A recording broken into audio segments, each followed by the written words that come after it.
Hi, everyone. This is Raquel. Hi, and this is Jennifer. Welcome to Madness Cafe. This is a feminist podcast where we talk about women's issues, politics, and health and wellness. And where those issues intersect. Hey, everybody. Welcome back to the podcast. This is Raquel. Before we get started today, I want to read another review that we got on Apple Podcasts about the pod. And this is from Callie Chica 2. And she says, both Jennifer and Raquel have soothing voices and fun personalities, which helps when talking about sensitive topics. They have a way of bringing you in as if you're part of the conversation. Their passion and commitment shine through with plenty of laughs thrown in. Smiley face. Thank you so much. Thank you. That's so lovely. And everybody that's listening, please rate, review, share with your friends, share with people you know, and we'll read your review on the podcast too. So awesome. Okay, so for today's episode, we are going to talk about loneliness. Heavy topic. Yes, heavy topic. And especially right now, going through COVID, everybody's feeling loneliness of some sort or another. And throughout our lives, we all deal with loneliness of one type or another. But what really prompted us to have this conversation right now is that Jennifer listened to, and then of course recommended to me, and I listened as well, to an episode of Brene Brown's Unlocking Us podcast. And there's an episode that she did back in April of 2020. It was April 21st, 2020, with Dr. Vivek Murthy about loneliness and connection.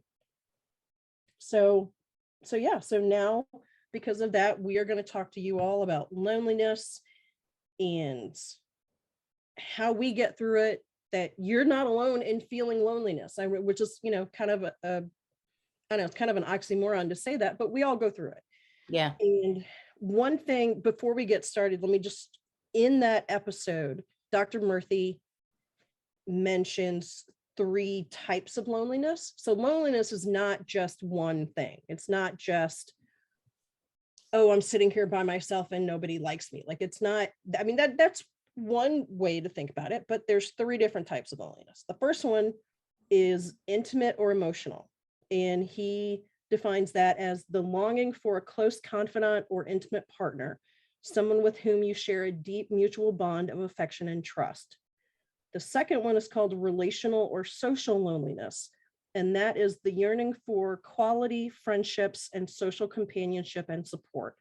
And then the third one is collective loneliness, and that is defined as the hunger for a network or community of people who share your sense of purpose and interests. So there we go. Yeah. So that episode, I was running. I stumbled onto it by accident, when you're trying to work out and you're playing with your phone, and I just started listening to it. And then I was like, oh yeah, right on, spot on. Because as you all know, I've been working in therapy. And one of the things I've recently admitted to myself is that I'm lonely. Not every second of every day, but I have this loneliness factor. And once I said that out loud, then I started seeing other people talking about loneliness on Instagram or in conversations. And then I stumbled on the podcast and I was like, oh yeah, this needs to be talked about. It's like when you get that same message again and again and again. Yep. And so that's why I sent it to you, because I thought this, like grief, is a topic we need to talk about. Mm-hmm. And in the episode, they bring up how even in relationships, they brought up the example of people being married, and one of the people in the marriage feels lonely and they think, oh, it's my marriage is broken. Right. And that's not necessarily always the case. I mean, you can be in a loving relationship with somebody and have a sense of loneliness that isn't supposed to necessarily be fulfilled by your marriage. Yeah. Like, it could be a loneliness for more friends, like more close friends, or it could be a loneliness for having a community that you belong to that shares your interests. Yeah. I think it speaks to this thing we have in society today where we think we get into this relationship with this person, and this person is supposed to satisfy every single human need that we have. Mm-hmm. And that's like impossible. Like one Absolutely. person cannot share or give us everything that we need. And I like the way he broke it down into those 3 parts, because I felt like that really helped me identify that my major loneliness, and it could be different for everyone out there, Right. but my major loneliness comes from not having that significant relationship. Mm-hmm. And I get a lot of self-worth and connection through my work because there are a lot of people there that were living the same type of lifestyle, were, you know, interested in the same type of topics. And I consider those people friends. I talk to some of them outside of work, and my friend group is also interested in the stuff I do for work. So Right. that part flows pretty good for me and I feel pretty comfortable. But I do definitely, I suffer from loneliness of not having made that connection. Mm-hmm. And I think it's really hard to admit that to myself, to admit that to myself. Right. Right. And well, and that makes sense, because I think it's the whole thing of all these other things are great in my life. How dare I Be lonely. say, yeah, how dare I say that there's this other thing that's missing? How dare I still want something else? Do you know what I mean? Yeah. Like, Or also I feel, here's that ugly word again, I feel a little shame around it. Like there's something wrong with me if I have that feeling of emotion of loneliness. Like that makes me defective. Like maybe that means I'm incapable of having a relationship, or I don't know how to connect, or because I haven't found that. yeah. I've had moments of finding that, but I find myself, you know, kind of like an alone adult, if that Yeah. makes sense. Yeah, I think it does. I think for me, I mean, I have great friends. I feel like I'm part of a bigger community, so I have that connection, that broader connection. But same, I feel like I don't have that intimate emotional partner relationship that I really want. And part of me, it's not the shame thing that you're talking about of, oh, there's something wrong with me. Part of me feels like, how dare I still long for something else? Yeah. Do you know what I mean? Like, Yeah. I have a great job.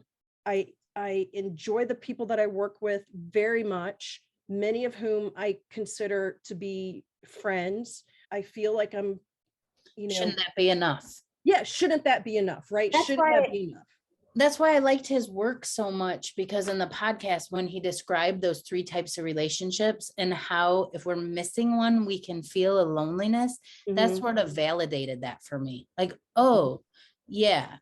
And also, in talking to my therapist, she said, okay, go a little deeper. Why do you feel this loneliness? And I really identified it as in relationships, because Mhm. as you all know from our talks before, I've dated a lot. In relationships, I don't really feel heard a Mhm. lot of times.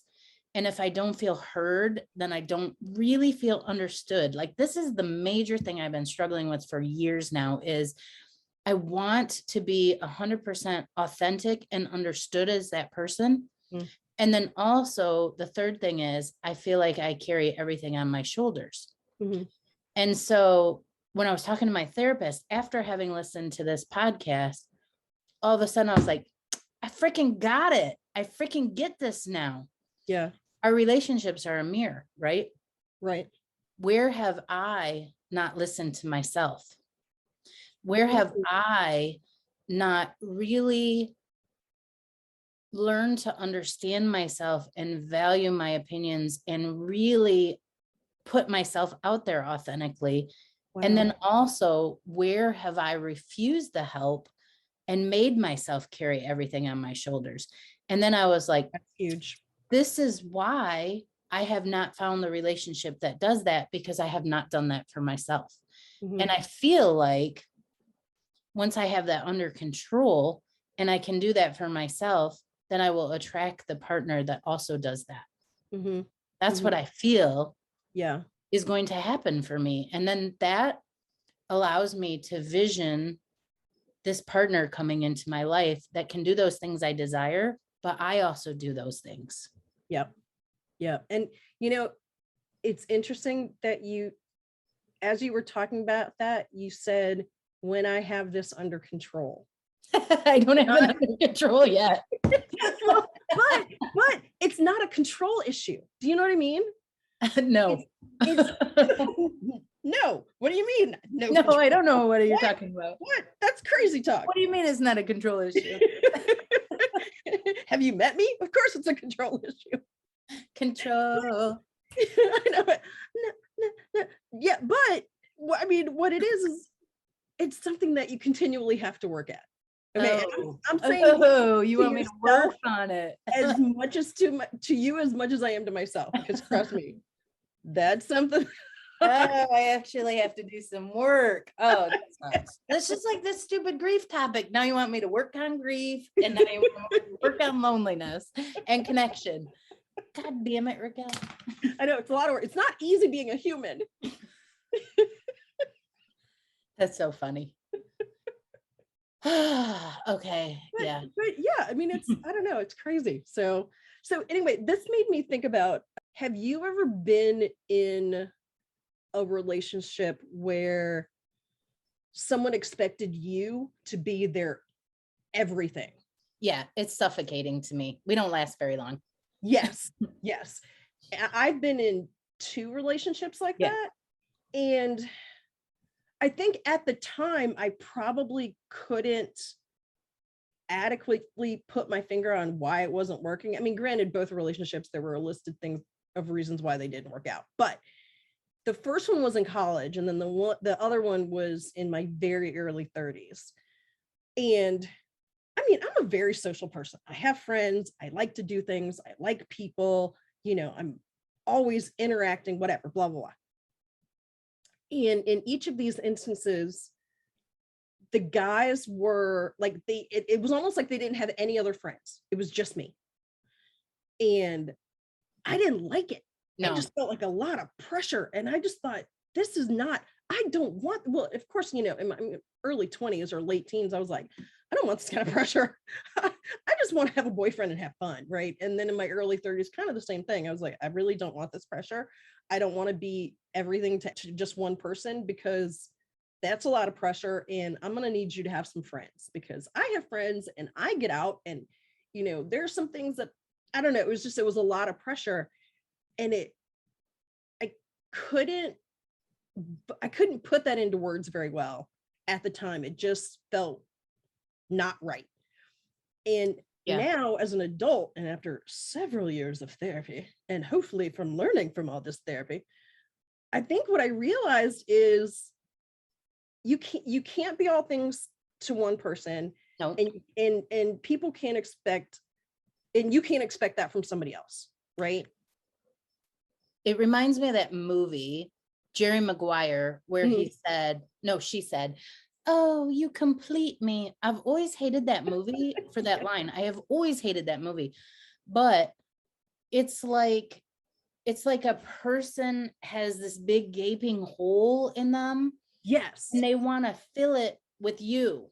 Like or vice versa. You have this big gaping hole and you want to fill it with another person. Mm-hmm. That doesn't work. We are whole human beings.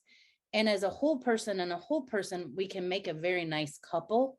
Yes. But when you are looking for someone to complete you, okay, first of all, that movie just sucked. But second of all, sorry, Jerry Maguire fans, but it just drove me nuts. I'm like, I am a full human being. Mm-hmm. Granted, I have some stuff I need to work on. Clearly, we all established that. We all do. Right. But I don't want to date someone who has this huge gaping hole. That great person out there doesn't want to date me with a huge gaping hole. Yeah. Yeah. Right. We want to build each other's lives up. Yeah. Or, you know, I want to be with somebody who has friends, has other interests. Like, I want to date a full human. I don't want to date a cardboard cutout that's just waiting for me to come and like build out the rest of it. Do you know, that's just too much. Like, I need you to bring something to the table.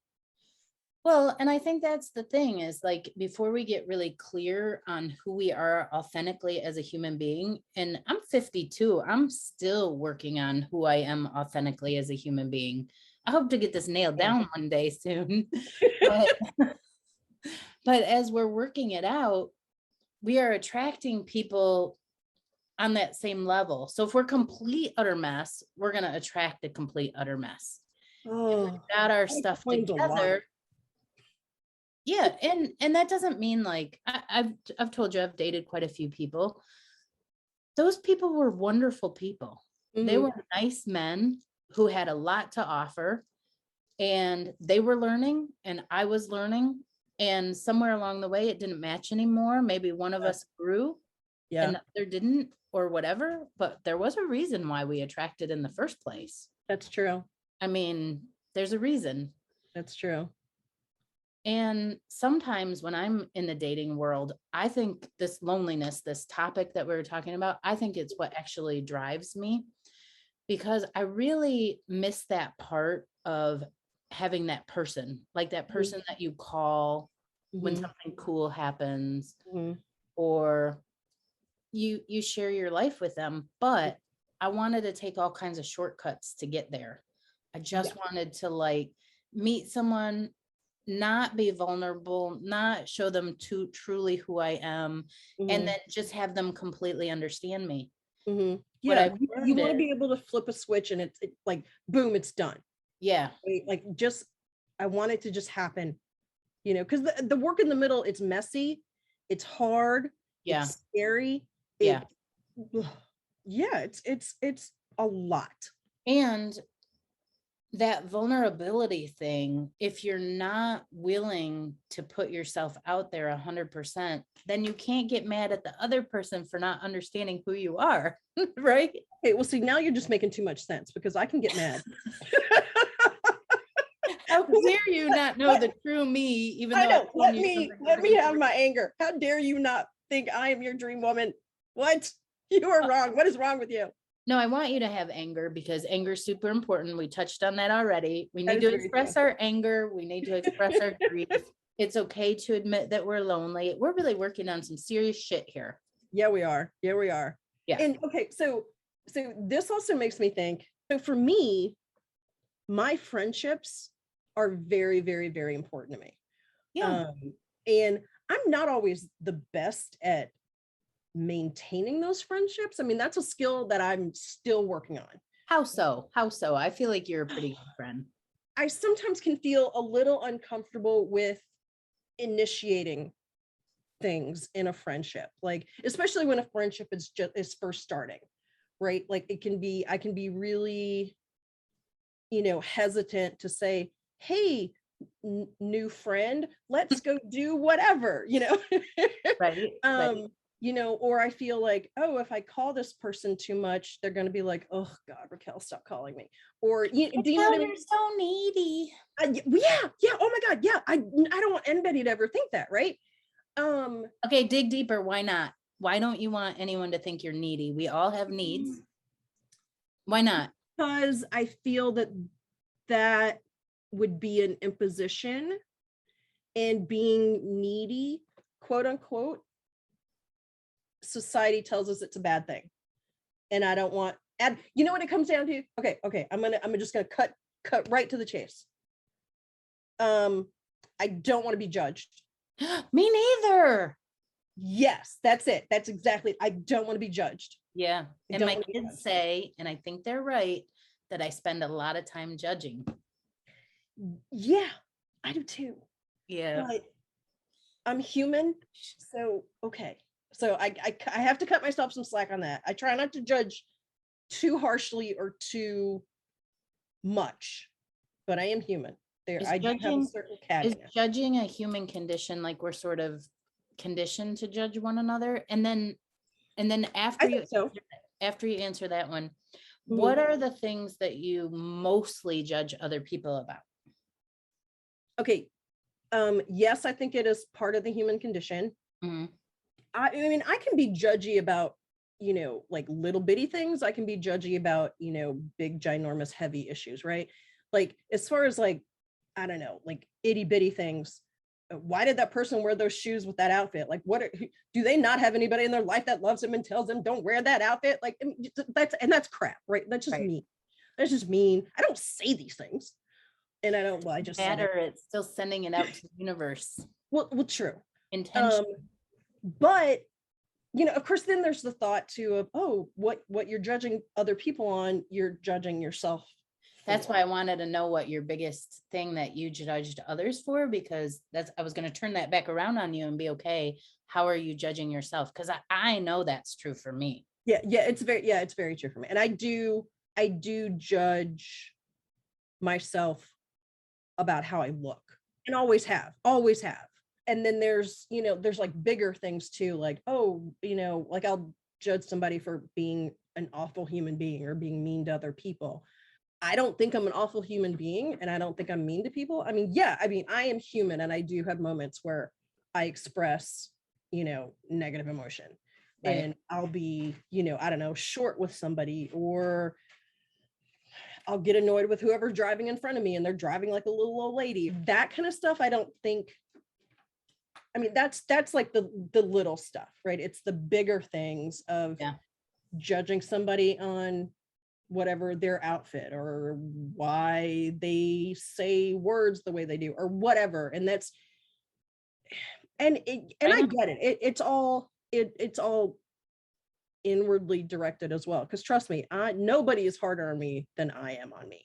Okay, let me tell you a little judging story that happened here yesterday. And I am not happy about this. And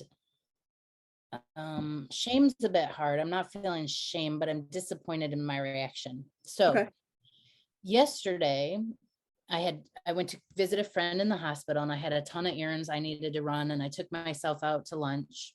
By the way, I don't mind going to lunch by myself, but I was feeling a little lonely sitting there by myself eating this beautiful meal, thinking I wish I had some company. But my daughter was home watching my mom.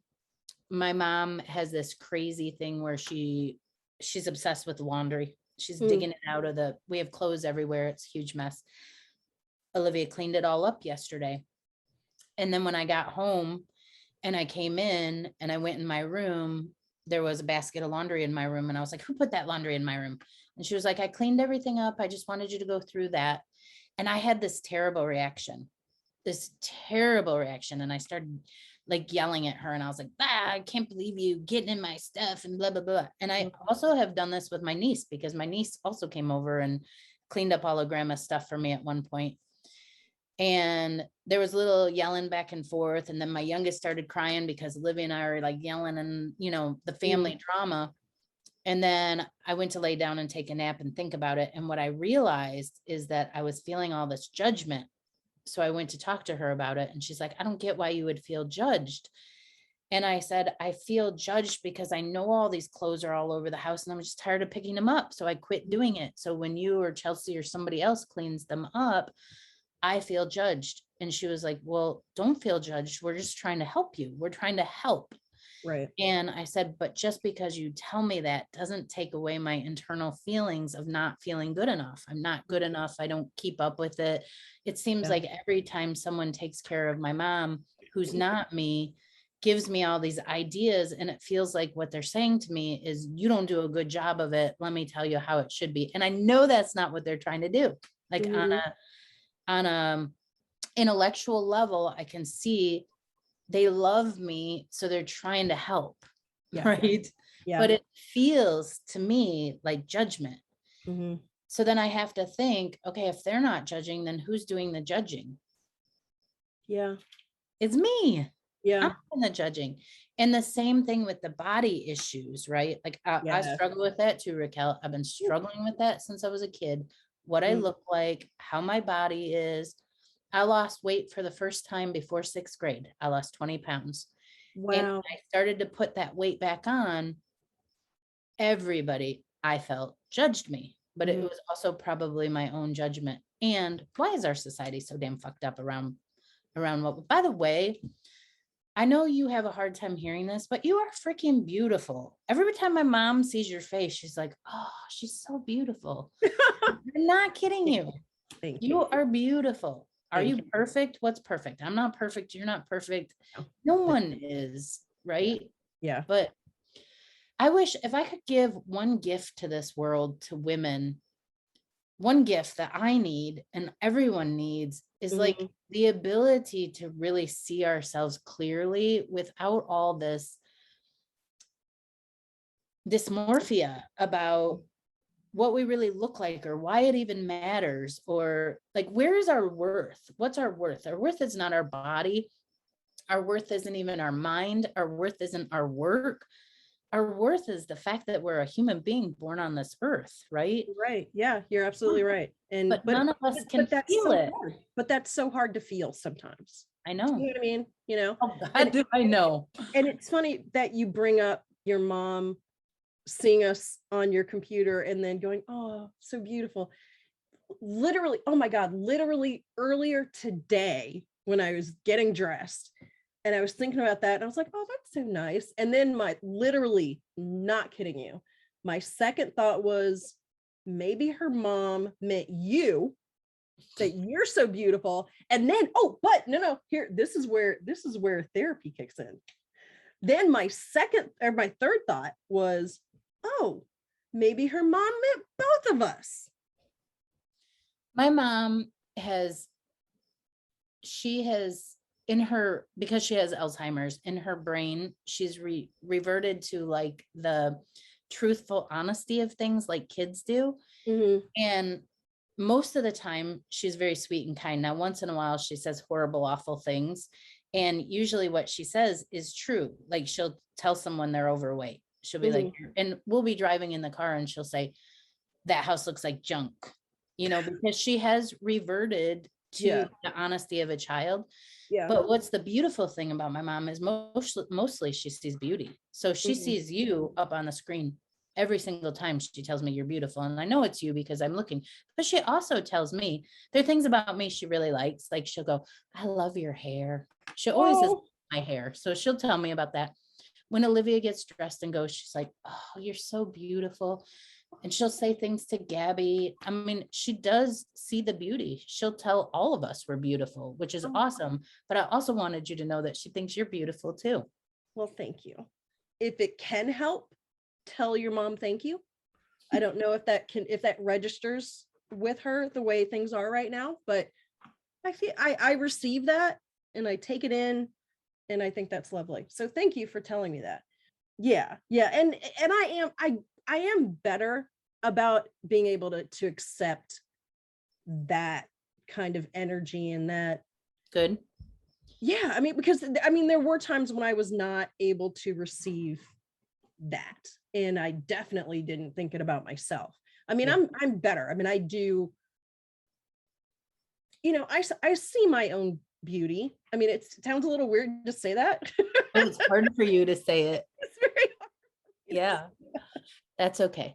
Let me ask you this question, because I think this Sure. is kind of interesting. I have been, when I have these feelings lately of anger or grief or loneliness, all these things that we're identifying, these like harder feelings, I'm trying to not brush it away. I'm trying to feel it and be with it and sit with it, Yeah. knowing that you can get to the other side. When you feel loneliness, how do you feel it in your body? Huh. That's a great question. For me, and this is with a lot of, any sort of strong emotion. Yeah. Um, for me, it comes out in tears. And that even happens sometimes when it's really happy emotion. If it's a lot, Hmm. it feels like that's the only way. Like there's so much of it that my body just has to cry. Do you know what I mean?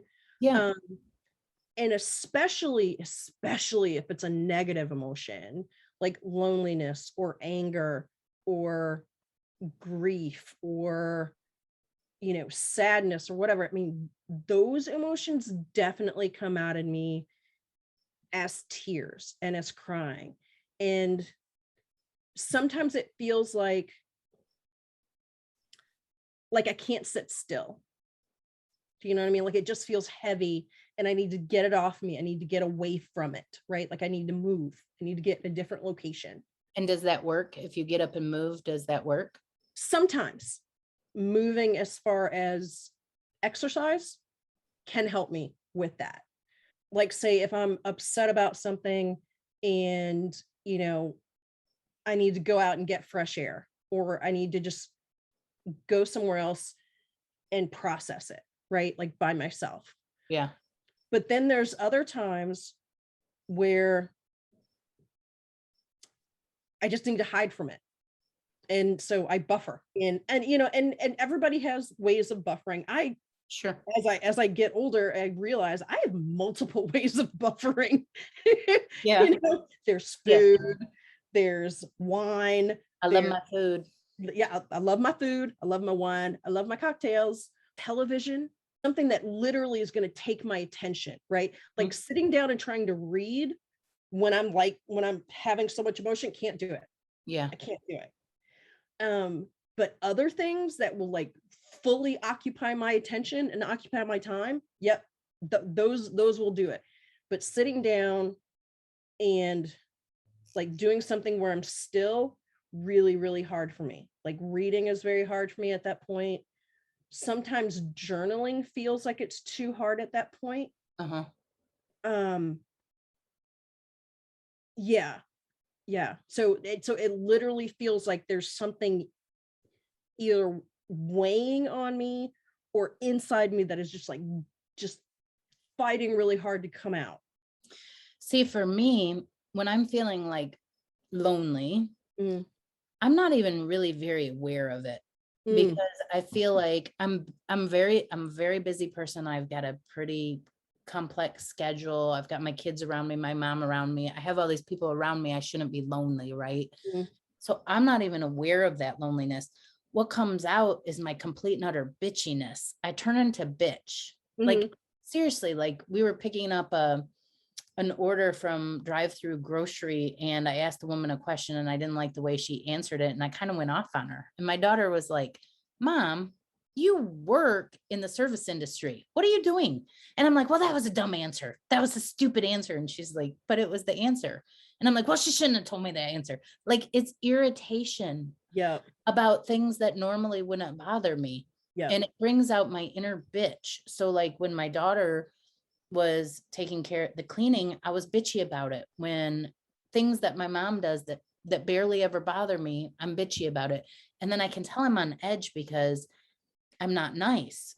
So then I gotta be like, okay, what the hell is going on with you? What is going on here? And I think my loneliness, really the biggest thing that I feel, it's not a weight, but I guess it is in a way. I feel the weight of the world on my shoulders. Sometimes I feel completely and utterly alone in that I am responsible for fucking everything. And I get really tired of that. And then, but I also have to realize that I created that. Yeah. Like I created that. Well, and maybe that's part of, you know, the bitchiness that comes out is that you're angry at yourself because you created the situation where you feel like you have to do everything. And I get that. And trust me, this is not judging at all, because I get it, because it can be hard to let other people do for you. And it can be really hard to delegate. And I'm not good at either of those. In the work world, great at delegating. In a relationship, and that this is something I've come to realize, I'm really good at doing for others.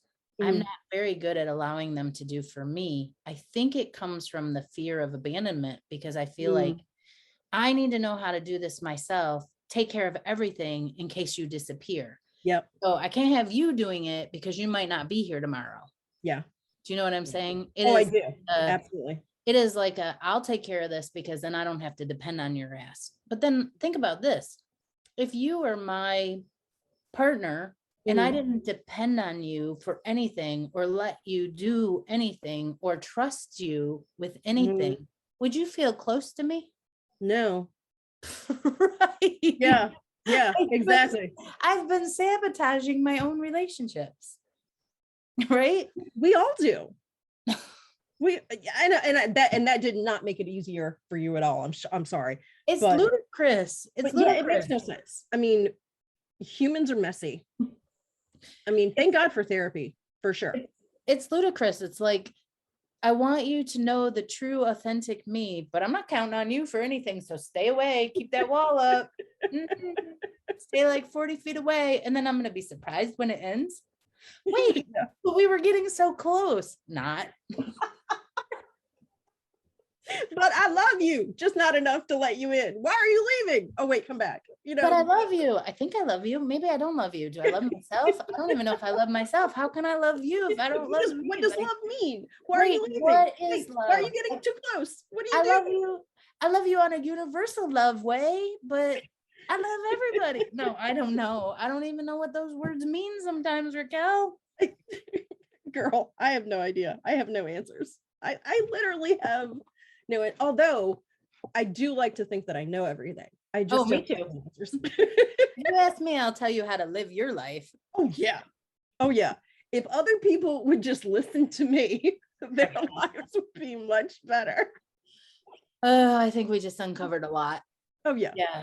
Well, it's funny because we were talking, and before we got off on all of that, the whole being a friend thing and having a group of friends. I think the first time that I really felt like I had like a full-on well, not the first time, but maybe like the first significant time was in college, because that's the first time you go away from everybody that know anybody, everybody's coming from a different place, you're all like clean slate, right? Nobody knows each other. And so I luckily had this amazing group of friends and people I'm still friends with now. And then we graduate, people move away. Of course, this is before Facebook. It's easy to lose touch with people. Yeah, very easy. And so then I get to law school, and it took a little while, but I got another group. This has happened like over the years, right? Like different friend groups, things happen and move away and lose touch, whatever. But I think the first time that I felt like a group was dissolving, or maybe I was not part of that group anymore, or maybe I was outgrowing that group, or they were outgrowing me, or whatever, and there was loneliness around it, like, oh my God, I'm losing my people, was as an adult, like as a full-on adult, like in my 40s, because there's this big group of people. And it was the first time as an adult that I had all these people, and we would travel together, we would do all these things and go on these trips and all this stuff. And over time, things started to change. And it wasn't just, some people were married and some people had kids and blah, blah, blah, because the group was always, at least as far as I knew, it was always mixed like that, right? Felt like there was something changing in me. And either something changing in me, or maybe it was a combination, or them just going, Raquel doesn't really fit anymore, or me thinking that I didn't really fit anymore. You know what I mean? Like it was kind of a combination thing. Do you feel like the whole group ostracized you? No. It and it was more of an internal thing, right? And it just felt like the energy was changing and the dynamic was changing. Yeah. And so literally going to what Dr. Murthy was talking about with the different levels, like, yeah, I've got a lot of friends. I'm a very fortunate person. I am surrounded by amazing people who consider me a friend. I'm very lucky in that regard. I thankfully I always have been, and I hope to continue to be. But it was that core group that I felt like I was starting, like it was changing in a way that didn't fit anymore. And so I was feeling loneliness for that. And I was and I was feeling, going back to the grief episode, I was feeling grief. Yes. And I felt like I was mourning it. And I was like, yes. What? And at first I didn't get it. I was like, what is happening right now? No, I just read about this the other day. Yeah. I just read this thing and it said, we teach people how to grieve the loss of a relationship, the death of a loved one, but we don't teach them to grieve the end of a friendship. And Oh, friendships do change. They change yeah. and they grow. And a lot of times it's just someone moved away. Even more than that, I mean, I'm sure you've had friends in your life where you spend a ton of time with them and then all of a sudden you're just not really a fit anymore. For Yeah. whatever reason, maybe your hobbies have changed, but we don't know how to grieve those. And that's just as an important relationship to us because it's one of Yes. those core connections. Yes. Yes. Yes. Oh my God. That is very true. And I literally, like, I had no idea, like I had Yeah. all this emotion around it and I didn't know what to do with it. Yeah. And it wasn't like I couldn't say, y'all don't love me anymore. Cause that's not true. I mean, they still love me. I still love them. It was just the dynamic was changing. Have you ever had a rough breakup with a friend? Like you broke up with them like you have with a boyfriend? Yeah. Yeah, me too. That's Yeah. And tough. That feels just as bad. You, hard. Yeah. mhm. And you just want to, I mean, like, and there's people that friends that this has happened, like it was years and years and years ago. And I still think about that person. I'm like, Of course you do. hey, I hope that friend's good. Yeah. And it just, but we don't talk about that kind of stuff. Nope. And a breakup with a friend, because they hold a different place in our heart, is just as painful. Mm-hmm. Like friend breakups are tough. I've had two in my life that were worthy of mourning over and grief. Yeah. And I remember one of the things that I kind of do after a breakup is I tend to walk a lot. I'll put my Mhm. dog on a leash and I'll walk. And I did those in those friend breakups too. Yeah. People don't talk about that, but I read about that recently and I thought, oh, this is like spot on. Yeah. And we don't have any sort of training or talk about it. Right. Right. Well, then you know what? Then I'm really glad that we're talking about it. Even work relationships. If you ever had a coworker that you get along really well with, you're having a fantastic time, and either maybe they get promoted and move somewhere else, or the Mhm. roles change, or they move to California or something like that. And then you're not close to them anymore in the way that you were, and you grieve that because that Yeah. relationship was important to you. Yeah, Yeah. I felt that. That's rough. Yeah. Yeah. Wow. And here's a question. Did you ever talk to that person and say, I miss you. hey, I miss you. Our friendship is different. What's going on? You I know? mean, I've had two serious friend breakups, and then I had the coworker that we're talking about. In the serious friend breakups, the original one from my childhood, were friendly. I love her. Okay. I would do anything for her. I don't know that we will ever be as close as we were at one time, but I think we both know the love we have for each other in our grow up years. And then the one in my adult life, we have made up and we are friends again. And our lives can be very parallel. And so I think we were going through parallel things when we broke up. And I think we were both equally kind of devastated by the breakup, but I don't think we were capable at that point of really talking about it or reaching out to one another. We are friends again. And Good. our relationship has changed, but probably better than it was originally. Mm. And then for my friend that moved to California, I mean, we text now and again, and my friend follows the pod. So she's going to Mhm. hear this and she's going to know I love her and think about her. And I miss her. I miss her at work. She was like, we talked every single day. Those are great friendships. No, I mean, it is in a way, it's like breaking up with the guy. You don't call them. You don't reach out to Mm. them. Did you make up? There's one friend who, I mean, we were really, really, really close friends. I felt like she was almost a sister to me. Oh, yeah. That's how close that she and I were. And I trusted her with everything. And I think people who have listened to the pod know trust is not my strong suit. That is not easy for me. When our friendship ended, I mean, we were friends for decades. And when our friendship ended, I was so hurt. I mean, even now, and this has been a very long time, Mhm. but I still feel like there's a little piece missing. You know, You better go get your friend back. I've tried, and I have said to her, "Hey, I wish you well. I will always be here for you, whatever you need. I hold so much love for you in my heart. So we've had those conversations, but it isn't at a point where it will come back together. Maybe someday. I'm always open to that. But then I have a friendship now that I feel like it's one of those weird situations where the friend is going through a really hard time. And so I'm trying to give space, and I'm trying to be very understanding and blah, blah, blah. But then I feel like, well, am I the only one that this person's not hanging out with? Right. And then, God, I kind of kick myself because I'm like, I sound like a child. You're not validating your own feelings. You're Well, saying this is not okay to feel this. You yeah, don't feel yes, like you're a right. child. Those are your feelings. Yes, you're right. Yeah. And that is a bad habit of mine. But yeah, but I kind of feel like that friendship isn't what it was. Yeah.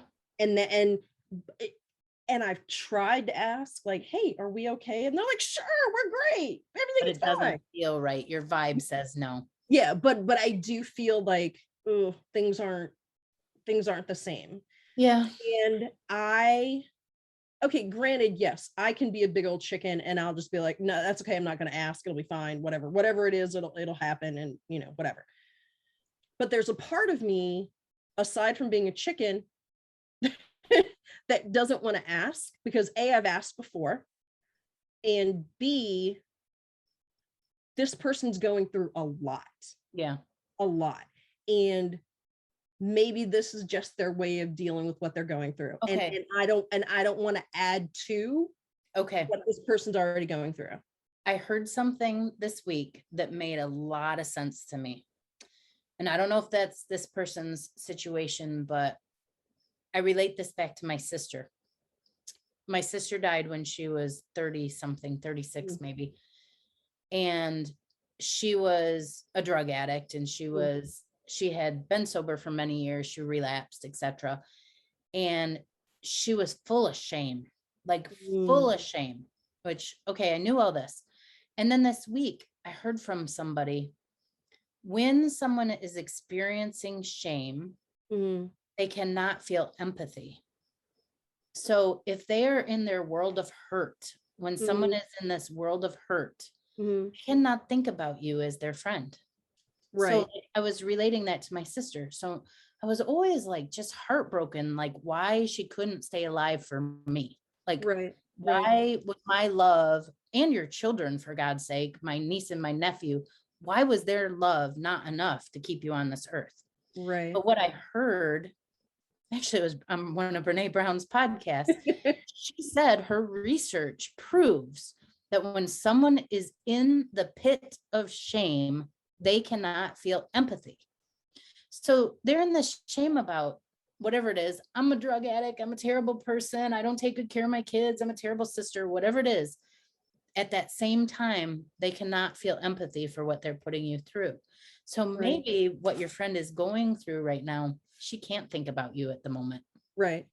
Doesn't mean she doesn't love you. Doesn't mean she doesn't want to be friends. It means she's so much in her own life. And I'm just making up stuff. I don't know if you're friends in this, but it helped me when I was thinking about my sister, and it's helped me about people I think about in my current life, that if they're in this, it's not that they don't think about me. It's not that they don't love me. It's that their brain right now cannot do both at the same time. Right? That makes sense. In her research, like we've talked about this before, thank God Brene Brown has done this research. Yes. And that she's made it available for the rest of us. Right. Because that makes sense. Then that takes my sister off the hook a little bit. Yeah. Like she couldn't do it. She physically couldn't do it. Right. But that then supports my feeling of, I don't want to add to. Right. Maybe you give some space. Your friend Alyssa called it the other day, holding space for other people. Maybe you hold space for her right now to go through what she's going through, and you hold the friendship until she's ready to return to it. That is huge. And and that gives me, wow, that really landed for me. That gives me a new way to feel what I'm feeling, and to be in our friendship while she's going through Kind of gave everything she's me going through. chills a little bit. Yeah. It kind of gave me chills. Wow. That's If we're huge. just here holding the space until they can return to the friendship.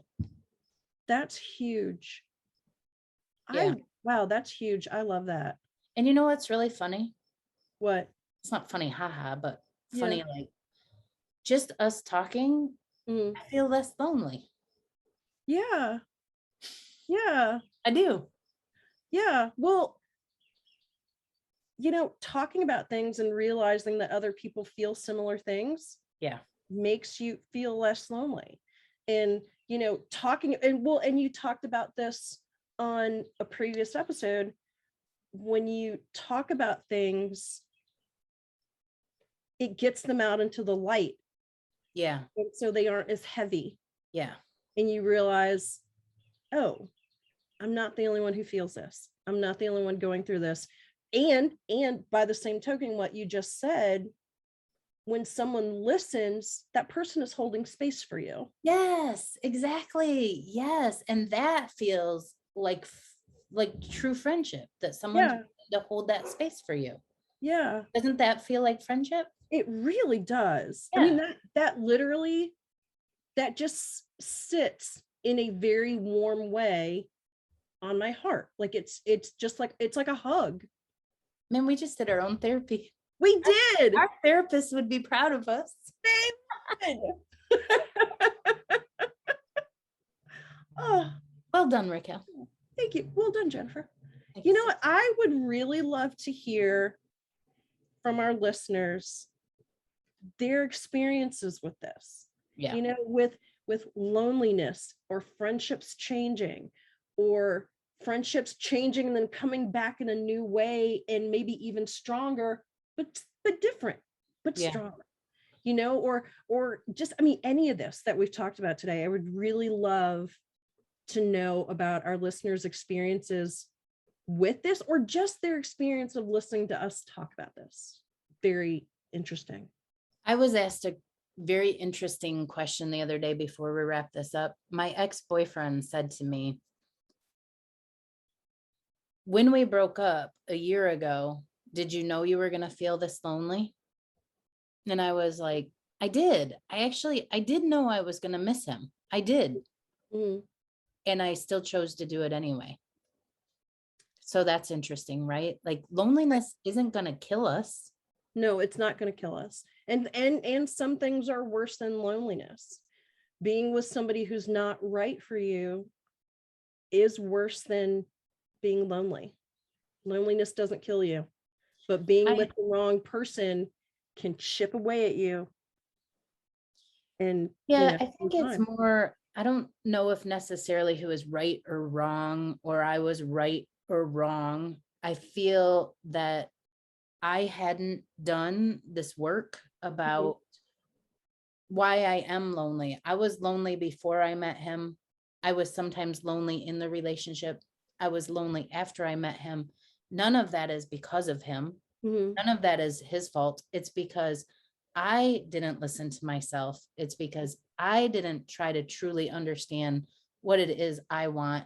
And it's because I felt the pressure of doing everything all on my own. That's not a reflection of him. That's a reflection of my internal. So yeah, when I broke up with him, or we broke up, I did know I was going to feel lonely, because I have been feeling lonely. Do you know what I mean? It's not like, I do. And it's not like, okay, people think, oh, but you look so happy. Loneliness and happiness are not mutually exclusive. Yes. I feel loneliness. I am a very happy person. Yes. I wake up almost every day happy. I like my job. I like my life. I like my kids. I like what I do. I'm active and I'm healthy and I have a good time. And I have this underlying feeling of loneliness. Yes. Right? Yes. I get that so much. That makes complete sense. Right. They're not mutually exclusive. So when you're looking at these people on Facebook or the Instagram and you think, oh, their life is so amazing, doesn't mean they don't feel loneliness. Yep. That's exactly right. Right. Not that I wish loneliness on them. I don't. No. Sounds No. like I did. Well, just because they look great doesn't mean they're not having loneliness. Loneliness for everyone. I don't think anybody thought that, but okay, thank you for It clearing kind of that. sounded like that. It kind of sounded like, oh, well, I hope they're lonely too. I think that's all I've got today. Yeah, I think we covered a lot. We did. This is a good topic. Thanks for sharing, Jennifer. Thank you. It was fun. Yeah, you're welcome. Thanks everyone for listening today. We will be back with more Madness Cafe next week. You can find us on Instagram at Madness Cafe Podcast or email us at madnesscafepodcast@gmail.com. Bye.